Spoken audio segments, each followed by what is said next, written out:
በስመ አብ ወወልድ ወመንፈስ ቅዱስ አሐዱ አምላክ አሜን። ሁለተኛ ተአምር የድንግል ማርያም ምሳሌ ስለምትሆን ስላመረ ነው።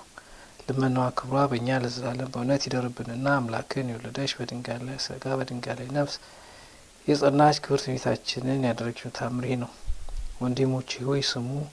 አስቀድሜ ጌታ ከዚህ ልጅ እወለዳለሁ ብሎ ለአዳም ተስፋውን እንደነገረው እመቤታችንን ድንግል ማርያም ከአዳም ስርወ ግንድ ወጥታ የሕይወትን ፍሬ እንድታስገኝልን እወቁ።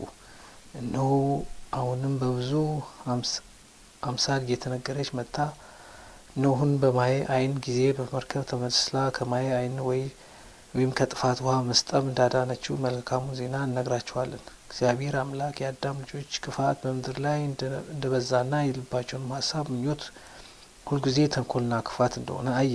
ስለዚህም እግዚአብሔር በምድር ላይ የሚንቀሳቀሰውን ከሰው እስከ እንስሳ እስከ ሰማይ አዕዋፍ ድረስ ያለውን ፍጥረቶች ሁሉ ከምድር ላይ አጠፋለሁ፣ በክፋታቸውም አሳዝነውኛልና አለ። ኖኅ ግን እግዚአብሔርን ፊት ሞገስን ወይም ባለሟልትን አገኘ። እሱ ጻድቅ ሰው ስለሆነ እግዚአብሔርን ደስ አሰኝቶታልና።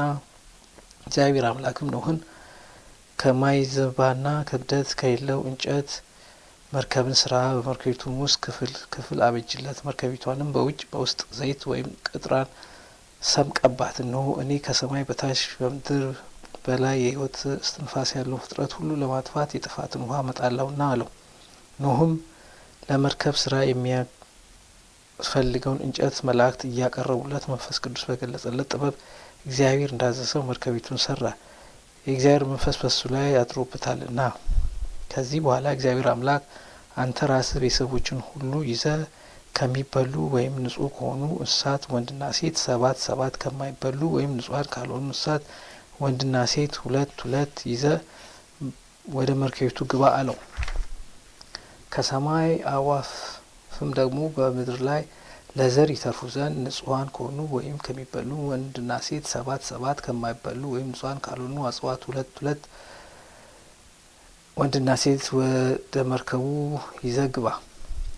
እኔ ከአንተ ጋር ቃል ኪዳን አድርጋለሁ፣ ለአዳም አባትህ ለልጅ እወለዳለሁ በማለት የሰጠውን ተስፋ እንዳላስቀር ከአንተ ወገን የሰው ዘር አተርፋለሁ። ከአንተ ዘርም ሰው በመሆኔ ዓለምን ይቅር እላታለሁ አለው። ኖኅም እግዚአብሔር እንዳዘዘው ከጥፋት ውሃ ይድን ዘንድ ሚስቱንና ልጆቹን የልጆቹን ሚስቶች ንጹሐን ወይም ከሚበሉ እንስሳት ከማይበሉ እንስሳት ወፎችና በምድር ላይ ከሚንቀሳቀሱ ፍጥረታት ሁሉ ሴትና ወንድ ይዞ ወደ መርከቢቱ ገባ። እግዚአብሔር አምላክም መርከቢቱን በስተ ውጭ በኩል ዘጋት። የጥፋት ውሃም 40 ሌሊት 40 መዓልት በምድር ላይ ዘነበ። ውሃም እጅግ በዛና መርከቢቱን ከምድር ላይ አሳፈፋት።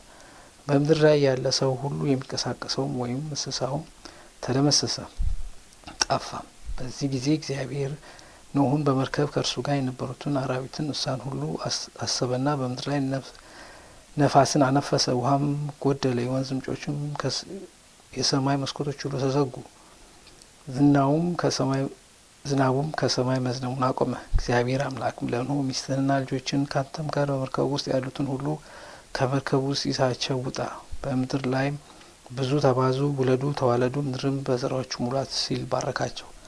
ኖኅ ከመርከብ ከወጣ በኋላ መሰዊያውን አዘጋጅቶ በንጹሕ እንስሳ ከንጹሐን ወፎች ሁሉ በመሰዊያው ላይ ለእግዚአብሔር መስዋዕት አቀረበ። እግዚአብሔርም መልካሙን መዓዛ አሸተተ፣ መስዋዕቱንም ተቀበለ። ከእንግዲህ ምድርን ለማጥፋት የጥፋት ውሃ ዳግመኛ እንዳይመጣ ቃል ኪዳን እገባልሃለሁ፣ እኔ አስቀድሞ ለአዳም የሰጠሁትን ተስፋ አስቤያለሁና አለው። እንዲህም የሰው ልጅ ሁሉ እግዚአብሔር ይህን ቃል ኪዳን ለኖኅ የሰጠውን ከጥፋት ውሃ የምትድንባትን መርከብ ስራ ማለቱ ካንተ አብራክ ከተከፈለ ዘር ሰው ሆኜ ለአዳምና ለልጆቹ ለመድኃኒት እሰጣለሁ የማለቱ ምልክት እንደሆነ እንረዳ። ዳግመኛ አስቀድሞ እንደተነገረው እመቤታችን ከአዳም ጀምሮ እስከ ኖኅ ድረስ በልዩ ልዩ በጎ ምሳሌ ስትናገር ቆይታ አሁን በመርከብ ተመስላ ፍጥረታት ሁሉ እንዲድኑባትና የሰውን የእንስሳት የአራዊትንም ዘር እንዳተረፈችና ከዚያም ወደ ሴም አብራክ እንደተከፈለች እንመልከት። ልመናዋ ክብሯ ለዘላለም በእውነት ይደረን፣ አሜን።